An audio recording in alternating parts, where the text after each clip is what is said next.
Hi, I'm Chris Kokalis with Pivot Cycles, and I'm here with Gravity Magazine today talking about some of the new Pivot bikes and what we've got going on, technology, and just in the general field of downhill to free ride to long travel enduro trail bikes. I'd like to start with our Phoenix. We released a new Phoenix last year. It's 204 millimeters of travel. It was actually the previous carbon version to this was the first 27.5 carbon downhill bike on the market, and we released that 2 years ago. Last year, through input with our downhill World Cup team, we made some significant changes to tire clearance, frame stiffness, lighten the bike up quite a bit. It's the bike that our Pivot Factory DH team races. I've had some incredible World Cup finishes on this bike this year, and it continues to impress people.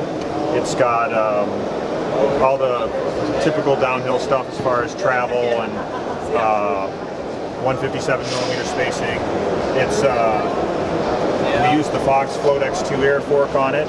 Just a couple of the things that are really unique about the bike is just the overall stiffness of the frame and lightness of the bike. So our World Cup team bikes are sitting at about 33 pounds. We've built bikes as low as 29 pounds that are completely raceable. And then we really focus on the stiffness of the chassis as well. So the size of the linkage, the size of the bearings, the way everything is linked and hooked together. So the uprights on the swing arm, just the burliness of the entire structure of the bike. Everything is as wide and compact as it can possibly be to make sure that there's just no twist or movement in the frame.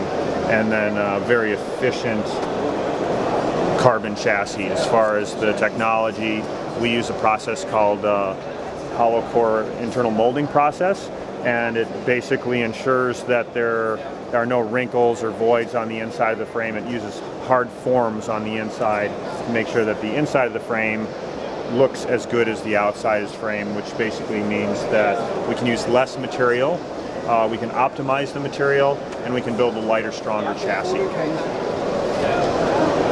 The downhill bike also features long and low geometry, so we're pretty much standard for chainstay lengths to where 26-inch wheel bikes were, but we've gone to a much longer front center and slacker head angle, lower bottom bracket.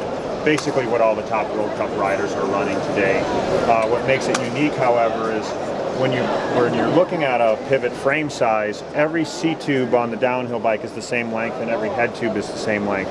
So you can essentially buy your downhill bike based on reach measurement. And then we've got our own stem with a couple of different 30 and 40 millimeter offset options depending on which reach that you're going with. We have a plus/minus 3/4 degree headset, so you can adjust geometry on the bike as well. And then there's a lot of flexibility with the fork height to change angles even more significantly, as well as bottom bracket height. So this is the new Firebird. We released this 2 weeks ago at Crankworks. The bike is really meant to be the next level pro enduro bike. We have our model called the Mach 6, which is a 155 millimeter travel bike, and that's what a lot of advanced trail riders and our pro enduro riders have been riding for the last couple of years. But particularly in a lot of the race courses in Europe, some of the steeper courses where they're actually racing on World Cup downhill terrain, we felt that we needed to develop something even a little bit more extreme. So the new Firebird is 170 millimeter travel front and rear. It's got a 65-degree head angle and 430 millimeter chainstays with the longest front end geometry that we've ever done. It's right in there with some of the longer bikes on the market. 74-degree seat angle. Uses the Fox Float X2 on the majority of our builds, and basically meant to be a bike that you can ride anywhere. The top end build with XTR 1x is got in the Reynolds carbon wheels, comes in at 12.7 kilo complete. So it's a very lightweight bike, and with the short chain stays and the DW Link suspension design, The Firebird climbs like our Mach 6. It'll go places that you would never expect a 170 millimeter travel bike to go. And at a sub 13 kilo weight, you've got a lot of flexibility. When it comes time to descending, it falls pretty close to the Phoenix in its downhilling capabilities. It uses a larger head tube up top, so you actually have room for an angle type headset if somebody wants to play with their geometry even more. But the bike is very stable at the 65-degree head angle and the long front center. It's just like we discussed on the downhill bike. It uses the same type of technology in the carbon, and then also in the back end of the bike, where the rear triangle is extremely burly. Because of the shorter chainstays on this bike, this is actually the stiffest model that Pivot has ever produced. Much shorter lower length than what we have on the Phoenix bicycle, which is with 430 millimeter chainstays, and then the same burly type of upper linkage as we have on the downhill bike. 180 millimeter post mount on the rear matches up with the 180 post mount on the Fox 36, so it gives you everything you need to perform at a high level. The new Switchblade is one of the most significant new products for us because we've brought a lot of new innovation to the category and developed some new things that weren't previously possible in really 29er trail bikes or plus bikes. One of the things that we've done on the bike is we've actually taken the spacing from Boost to a 157 millimeter rear spacing that we've kind of jokingly named Super Boost Plus, because it's not just a 157 millimeter drivetrain. We've actually taken the rear hub flanges and spread them out in the same concept as Boost, where you get the wider hub flanges. We've done some testing with DT Swiss. We worked with both i9 and DT Swiss on the new hub standard, and it basically, if you take a standard 142 by 12 29-inch wheel, that's your baseline. A Boost wheel with the same rim is 16% stiffer at the rim. The Super Boost Plus hub is 48% stiffer. So huge increase in stiffness, but also the spread in the back end has allowed us to move everything else out. The cranks are the same cranks that you would be using on any 142 or 148 rear end bike, so standard 168 Q factor cranks, but where Boost moved the chainring out 3 millimeters, this moves the chainring out 6 millimeters.